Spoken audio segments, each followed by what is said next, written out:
आज सकाळपासूनच शिखा रागात होती। याचं कारण घरात सर्वांना माहीत असलं तरी त्याविषयी तिला कोणी बोललं नाही। तिला सोडून घरात मात्र सगळेच खुश होते।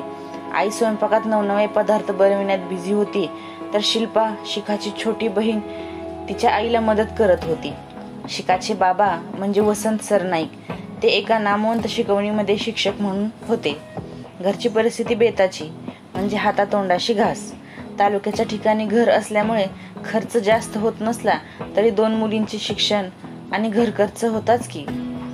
शिखा बीकॉम फर्स्ट इयरला होती, तर शिल्पा 12वीला। शिखा रागात तोंड फुगवून दारात बसली होती। आज तिची आत्या येणार होती, तिला पाहुणे होऊन बघायला। हे एवढं एकच कारण नव्हतं शिखाचं रागाला जाण्याचं। शिखा लहान असताना तिच्या बाबांना सरकारी शाळेत ऑफर आली होती, त्यासाठी त्यांना थोडे पैसे भरावे लागणार होते।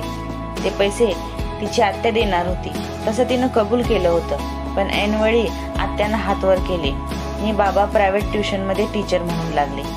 बाबा जर सरकारी शिक्षक असते तर आज आपली परिस्थिती वेगळी असती, असं शिखाला नेहमी वाटतं। ती विचार करत होती, आज आत्या घरात आल्यानंतर आपला राग पराकोटीला जाईल आणि बाबा आपल्यालाच ओरडतील। खरं तर माझं बाबांवर खूप प्रेम आहे। बाबांनी मला नेहमी चांगले संस्कार दिले। ते नेहमी म्हणतात, शिखा बाळा, इतरांनी आपल्यासोबत वाईट वागलं म्हणून आपणही त्यांच्यासोबत वाईट वागावं का? मग आपल्यात आणि त्यांच्यात काय फरक राहिला? पण मला इतका राग येतो की आत्याला ब्रह्मांड सफारीवर पाठवावं असं वाटतं।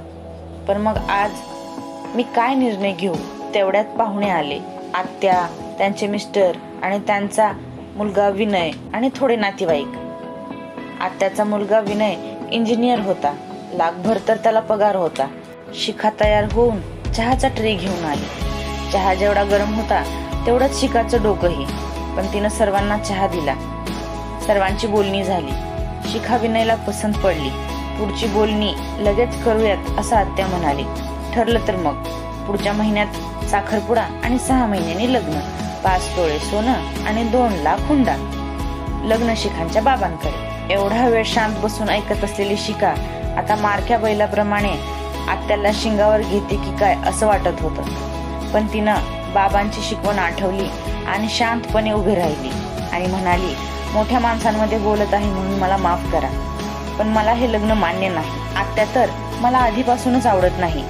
तिनं जे केलं ते माझ्या दृष्टीने अक्षम्य आहे, पण माझं भविष्य सिक्युअर व्हावं म्हणून मी एका अशा बुरसटलेल्या विचारसरणीच्या माणसांशी नाही जुळून घेऊ शकत। असेल विनयला लाखभर पगार, पण म्हणून काय त्याची किंमत माझ्या बाबांनी मोजायची? ते शक्य नाही। जोपर्यंत मला नोकरी लागत नाही तोपर्यंत मी लग्न करणार नाही आणि हुंडा न घेणाऱ्या घरातच मी जाईन, भलेही तो मुलगा अशिक्षित असू द्या। बाबा, हा माझा निर्णय आहे। बस एवढीशी होती ही कहाणी, पण तिचा मथितार्थ खूप मोठा। मुलींनो, तुम्ही जर तुमच्या आई वडिलांवर ओझे आहात असं समजत असाल तर ते बिलकुल नाही। स्वतःच्या पायावर उभे राहा आणि योग्य निर्णय घ्या। तुम्हाला जर ही कथा आवडली असेल तर नक्की लाईक, शेअर आणि सबस्क्राईब करा।